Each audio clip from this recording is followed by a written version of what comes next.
Hello, everyone, and welcome back to PJ's Rusted and Busted Garage. Um, as you can tell, I've kind of got something to hold my camera. Believe it or not, it'll follow me around while I'm doing my whatever, and it keeps me from having to and being able to talk. Constantly trying to look at that, seeing my mug.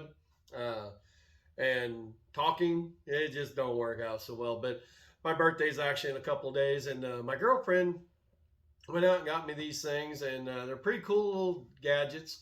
I don't know if you guys remember, but a couple videos I tried getting into some darker areas underneath, trying to show you the frame, and I just did not have very good light. Uh, Along with that thing right there that holds my camera and follows me around, she got me this. Well, I don't know how well you can see it, but it's a light, and we'll see. I know you guys probably ain't gonna be able to tell that it's very bright, but it'll blind you, as in deer in the headlights blind. Uh, so whenever I'm working on something and it's a little bit darker, I will actually have something now that will illuminate it and make it to where you guys can see it a little bit better. Um, Three things I want to talk about. First, I'm not doing any work on the Pontiac today. I'm still trying to get all my stuff together to be able to clean on it. CLR, I'm wanting to use, try it out. I want to try the Evaporust out. And then I also, subscriber had mentioned a cleanser called Zud. I want to try that out. It kind of reminds me of what I always used around here, what I remember my grandmother and mother using. It was called Comet. It basically does the same stuff. Um, but I want to try it out. We're going to try it in the different ways it says to use it. So, but I also need to get some equipment or tools for it. I want a 7-inch powered buffer sander with the buffing pads, the cutting pads, the wet sanding pads. I have a little bitty 3-inch battery operated Milwaukee. It does great for small stuff. It's not made for doing bigger stuff. It gets hot. You're constantly going through the batteries, and it just totally destroyed my little bitty buffer pad that was on there. So I need to get something that's actually made for doing cars and bigger areas and stuff. So uh, again, that'll all come in a later time. The three things I want to talk about is we're going to let you guys, Primer Does Best had mentioned in a comment to give her a name and to let you guys pick it out. And I'm totally cool with that. I think that's a wonderful idea. I had already been kind of thinking about giving her a name instead of calling her or it. A couple names that had come to my mind. One was Elizabeth. I don't know. I guess maybe she looks like an Elizabeth to me. The other one was Lucille. And the reason for Lucille, I always liked that name, but I believe it was Louis Armstrong. I may be wrong, but his guitar, he had named Lucille. And it just, to me, and I'm sure there's a story why he named his guitar Lucille behind that. But what we're going to do is you guys are going to, in the comments, put a name down there for naming her. And I'm going to take all the top names. When I say that is if we've got say we got 433 names, but we've got 27 Elizabeths, 103 Lucille's, 219 Elizabeths or Marys or whatever. I mean, they could be whatever. You guys tell me. But the highest amount of numbers of the same name, we'll compact them and we'll pick out the top 5. If we only got 5 names, well, then we'll vote on 5 names. It doesn't matter. And then we'll take it from 5 to 2. You guys will vote on that, and then we'll come down with 1, and we'll go from there. The top one that you guys vote on will be the one. I'm going to try and do it as a post. I know there's some kind of poll thing I can do on YouTube, and I'm still trying to figure that out. So it'll either be on here, I'll read off the names and you vote on them, or it'll be on that. It may be both. I don't know. I'm trying to figure all that out. Second thing is, I actually have a goal. The goal is to be able to drive this in July up to the Iola car show in Iola, Wisconsin. Um, I guess this is a very big car show, and from what I've been seeing, it's one of a kind. They got a lot of they got car corral. They've got swap meet, large swap meet. I don't remember. It was like 4,500 spaces, something like that. I'm sorry if I get this wrong. Um, they got the car show. They got talents, YouTubers, and other people coming. Derek from Vice Grip Garage is going to be there. Joe Coddington and a few others. It's a bunch of people and it's a big show. So I would really like to be able to drive this the 7 hours to the Iola car show. So I'm also, in case you're interested in it, I asked them if it was okay to share this and to put them out there, and they said that was fine. So I'm going to try and put a link or something in the description down here, so you guys can click on it and go there if it's something you're interested in or would like to check them out. That way you can just click on it and go and do your own research. I do believe that you got to be registered for the car show and some of the other stuff.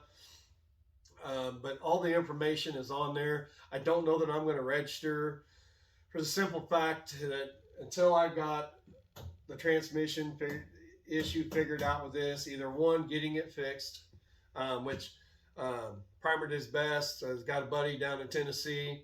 It's a GM Tim 38. That's all he does is work on old classic cars, and I guess it's what he does. He knows these things, and he has offered to fix this for me. My only problem is being able to get it to him. Two ways I can do it. Either one, I put it on trailer and I take the whole car down to him, which I don't have the correct rig. I got a '07 Avalanche, and bringing her home, it was only 2.5 hours away, but bringing her home, her butt was sitting on the ground. I mean, she was squatting bad. So this car's too heavy for it. I don't have a proper rig to actually take her that far away. The other is to pull the transmission and take it down there, which that would be more feasible. It'd be cheaper. And I wouldn't have to take the whole car to him. But if you guys have ever worked on one of these and have these cars, you know that it's not a simple 6 or 8 or 9 bolt bell housing. It's and then 4 bolts or 3 bolts for a torque converter. It's 32 bolts around the flex plate, and plus it's a 2-piece from what I can see. It's almost like a manual with a bell housing that separates. Plus, then there's a gasket or spacer that goes between the bell housing and the back of the engine. I am not for sure. I got someone that I know that he kind of rebuilt some of the newer Chevy stuff. He's kind of doing the research. I found the manual for him online. He's looking at it to see if he can figure anything out. But that's probably going to be my best bet, is trying to find someone local-ish around here that either can come here and knows what needs to be done and fix it. From the research I've done, there's probably nothing wrong with it. There's just stuff in there that needs to be set. It just wants to go in reverse no matter where you're at. Plus, it looks like there's some kind of governor rod or something that's supposed to run from the throttle linkage down to the transmission, because there's another little gear on the outside and there's nothing there. So again, I'm still doing research on this, and he is, and hopefully I can find someone that knows something. But back to it, I want to be able to drive this the 7-hour to that car show. I also want to be able to go to some other car shows and events that's going on this year. It's a goal. I don't know that I'm going to make it, but I'm going to push for it. I'm going to try it. Let's see. That was that one. All right. So we covered you guys picking a name for the car. We talked about the Iola car show and the goal to get it running. Um, the other thing is I'd like to know from you guys. I keep hearing this name and it's referred to these, and I don't know what it means. I was actually going to look it up on Google and see, or maybe ask in my some of the Pontiac clubs that I'm on Facebook with you guys. I love you guys. You guys are on there. You guys go and watch my videos. I appreciate it. You comment. You've liked and subscribed. I appreciate it. Um, but I'd like to hear from you guys. Why are these cars and then referred to as poncho? I keep hearing that word, poncho. Those ponchos. I'd like to know what it means. Why was that name poncho referred to or stuck to these cars? You guys tell me. I love knowing the history and the story behind that. One of the subscribers mentioned, is that the car from I Love Lucy? Well, that was Star. That was a, yeah, 55 Pontiac Star. And there goes my bloop. But um, you guys know what I'm talking about. It's this, yeah. But it was a convertible too. So, but yes, I mean, it was still a Pontiac Catalina style, but it was the convertible. Um, anyway, that part there, I'm not really for sure about. Uh, but let me know the story on that. The other thing is something I really, really enjoy about this, having this channel and you guys interacting with me and commenting, is you guys share the memories and stories whenever you see the car. And it's amazing that you guys do that. I love it. I love hearing the stories about either your uncle, yourself, your dad, your grandpa, about them having a car just like this. Or uh, it's nice that you those memories are there and you can share them. I love hearing the stories, so keep them coming. Keep putting them down there. I love it. I mean, I don't know how else to say it. I love reading them. I do try to comment back as much as I can. Sometimes I can't, but I do apologize if I didn't. It's not that I didn't read it. I always like everything regardless. That's just kind of the way it goes. I had 60 some comments yesterday, and I was trying to get through them, but I also, in real life, I'm doing other stuff too besides just this. So they always get liked, and I'm not just going through there liking them and not reading them. I have actually read every single comment from you guys. So sometimes I just can't reply back, or I can't get back to, or maybe what you commented doesn't. I don't need to comment back. You were telling me something, or I don't know. But just bear with me again. I'm still working on getting this all down. It takes time and patience and not being so nervous. I'm getting a little better. It is nice that I have that thing there that I don't have to sit there and keep. Yeah.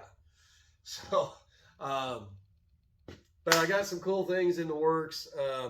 Besides working on this, like today, I'm not doing anything other than talking to you guys and making this video. But um, when I'm not working on this, or it's too cold out here, or I don't have the stuff to do anything, I'm trying to work with some friends and their friends and others about maybe going into their garage and looking at their classics, or their 84 square body, or their 72 Monte Carlo. It doesn't matter. It's basically getting out and looking at other people's cars, knowing some of the history, the stories on them.